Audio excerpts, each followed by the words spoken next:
Science and technology in the Philippines describe scientific and technological progress made by the Philippines and analysis related policy issues. The main agency responsible for managing science and technology is the DOST. There are also sectoral councils for forestry, agriculture, the metal industry, nuclear research, food and nutrition, health, meteorology, volcanology, and seismology. Science and technology is an interdisciplinary topic encompassing science, technology, and other interactions. Science is a systematic enterprise that builds and organizes knowledge in the form of explanation and predictions about nature and the universe. Technology is the collection of techniques and processes used in the production of goods or services or the complements of objectives such as scientific investigation. These are the achievements in the field of science and technology related to industry, education, and government under the administration of the following Philippine presidents: Corazon Aquino, Fidel Ramos, Joseph Estrada, Gloria Macapagal Arroyo, Benigno Aquino III, and Rodrigo Roa Duterte. Corazon Aquino was born into a wealthy, politically prominent family based in Tarlac Province, north of Manila. She was born on January 25, 1933. Corazon Aquino was the 11th president and first female president of the Philippines, elected in 1986 and heralded as the heroine of the Revolutionary People Power movement. Aquino restored democracy in the Philippines after the long dictatorship of Ferdinand Marcos. On August 8, 1988, Corazon Aquino created the Presidential Task Force for Science and Technology, which came up with the first Science and Technology Master Plan, or STMP. The goal of STMP was for the Philippines to achieve newly industrialized country status by the year 2000. One of the greatest accomplishments was Executive Order No. 128, otherwise known as reorganizing the NSTA.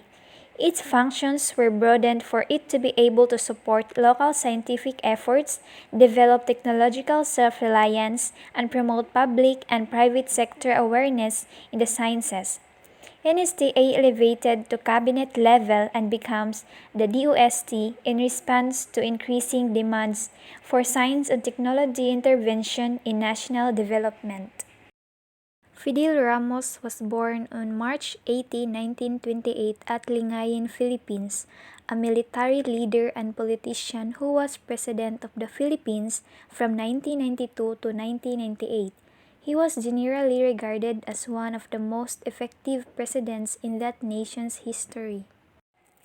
Some of Fidel Ramos' achievements is the Science and Technology Agenda for National Development, or STAND, was established in 1993.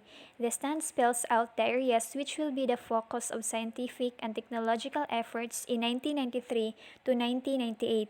It is part of a series of measures that shall be pursued to realize the vision of the Philippines 2000, which is to make the Philippines a newly industrializing country. The STAND priorities are exporting winners identified by DTI, support industries, coconut industry development, and domestic needs identified by President Council for countryside development.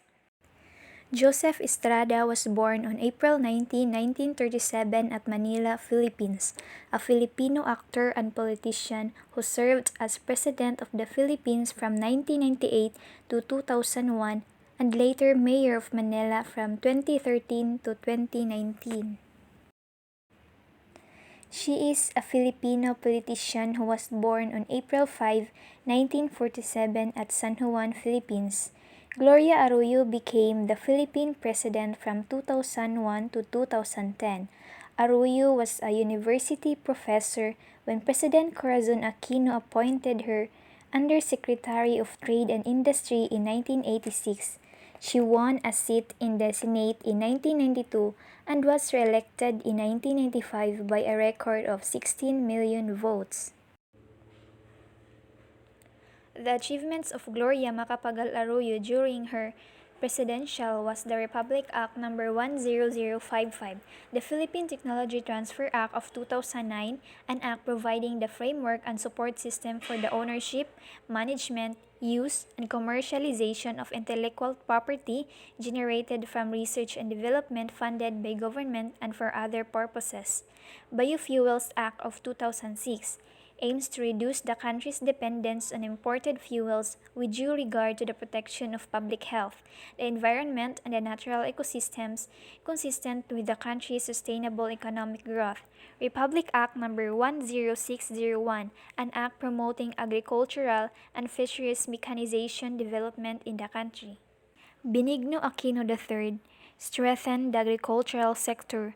One of the major strategies identified towards the attainment of this is to make credit for accessible to small farmers and fisherfolks to help in the improvement of their household income as well. Education.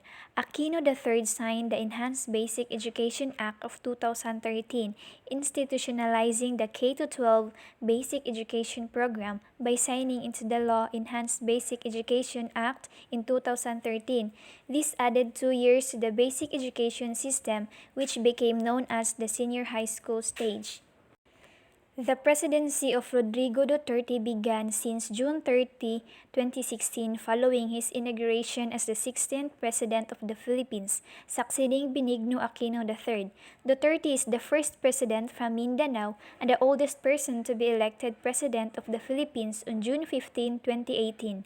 Duterte enacted the Universal Access to Quality Tertiary Education Act, which paved the way for pre-college education in all state universities and colleges nationwide, and the tax reform for acceleration and inclusion law or TRAIN law, which lowered personal income tax and increased consumption tax on non-essential goods.